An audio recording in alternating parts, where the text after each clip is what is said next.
So Elizabeth, over to you. And thank you very much for coming through. Thank you. Thank you so much, Prof. So as introduced, my name is Elizabeth Itotia. I'm a radio pharmacist by training, trained in South Africa. So not so foreign to you people. So I'm going to discuss the nuclear medicine status in the country. So nuclear medicine in Kenya is a relatively new concept or a relatively new field.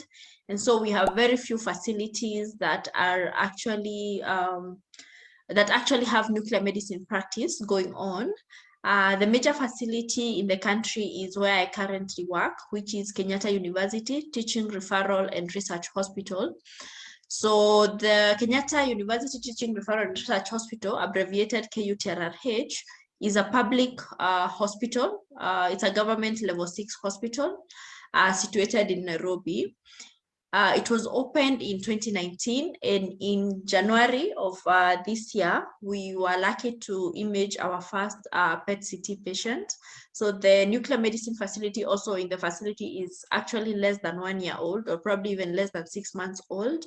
So the physical infrastructure that is present at the facility is that we have a GE PET-RACE 800 medical cyclotron, with the energy of 16.5 MeV. So it can normally, if we bombard 2 targets at the same time in the production of FDG, we normally are able to get around 14 curie, plus or minus.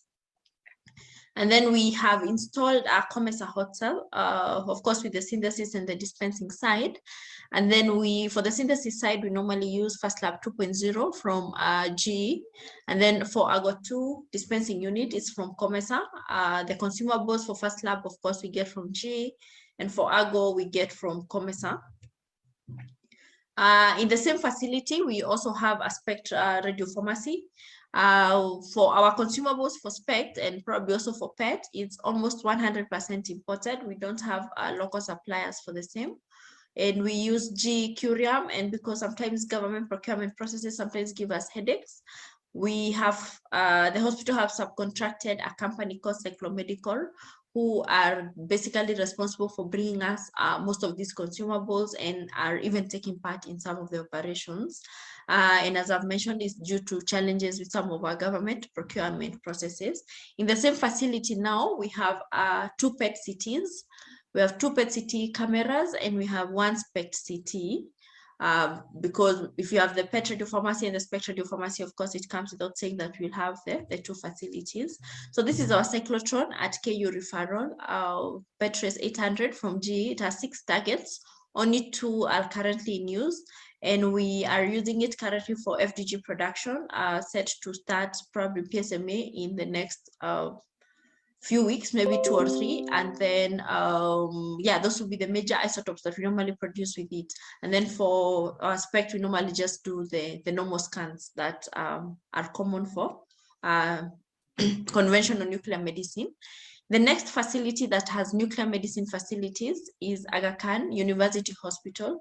So Aga Khan is a private hospital in the country, probably one of the best private hospitals in the country.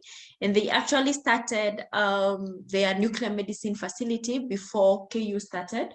So Aga Khan's facility is probably 3-4 years old. So they have a Gentrace also from GE. Their production, of course, is limited to in-house use. They also mainly produce F18 FDG and F18 PSMA. But because of the capability of their cyclotron, they can only use the radio-pharmaceuticals for in-house use. The cyclotron that is available at KU Referral is capable of producing for both KU and the facilities nearby. Since if we bombard the targets for 2 hours, we're able to get around 14 curie of activity, which is a lot of activity.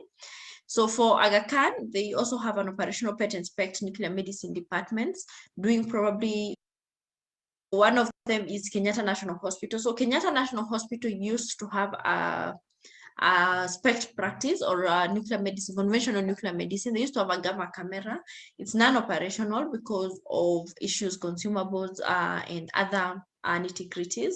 So they have a gamma camera, but it's not operational. Then we have Nairobi hospitals, Texas Cancer Hospital, and HCG. and probably a few others that I might not have mentioned that do iodine 131 therapy. Most of these centers are doing the therapy without a gamma camera, probably a practice that should be able to improve soon. But yes, they're able to, the only nuclear medicine that they're practicing currently is the iodine 131 therapy. We got a hospital also in Kitui, a mission hospital that I think a month ago obtained a PET CT scan, but they're also still not yet operational.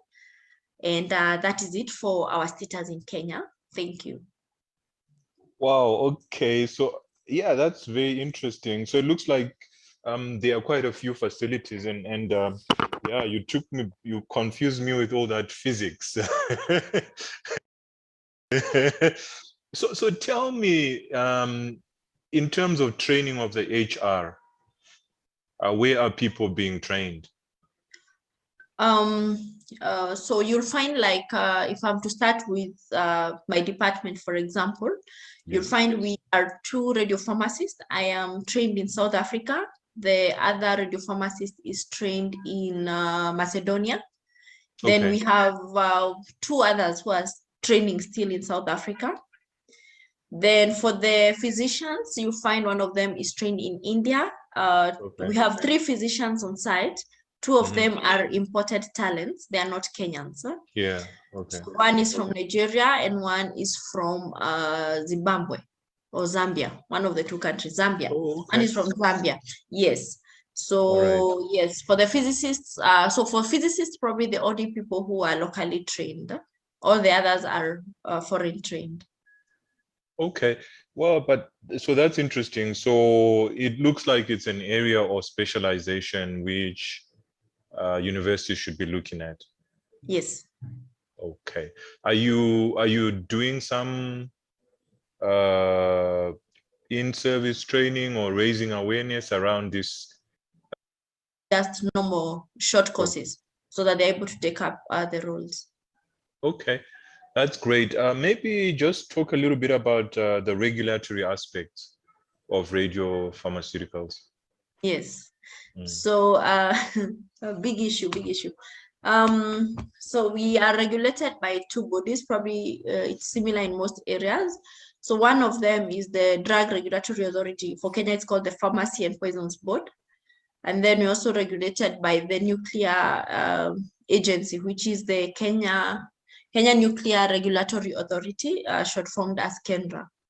Okay. So you will find that the major challenges that will probably be there is us, them trying to, for example, for the Pharmacy and Poisons Board, trying to regulate us as stringently as they regulate other pharmaceuticals, which may restrict the practice at the end, yeah. But we have tried to negotiate the way around it, but it's a major challenge, and it's something we are trying to work very hard with the regulator.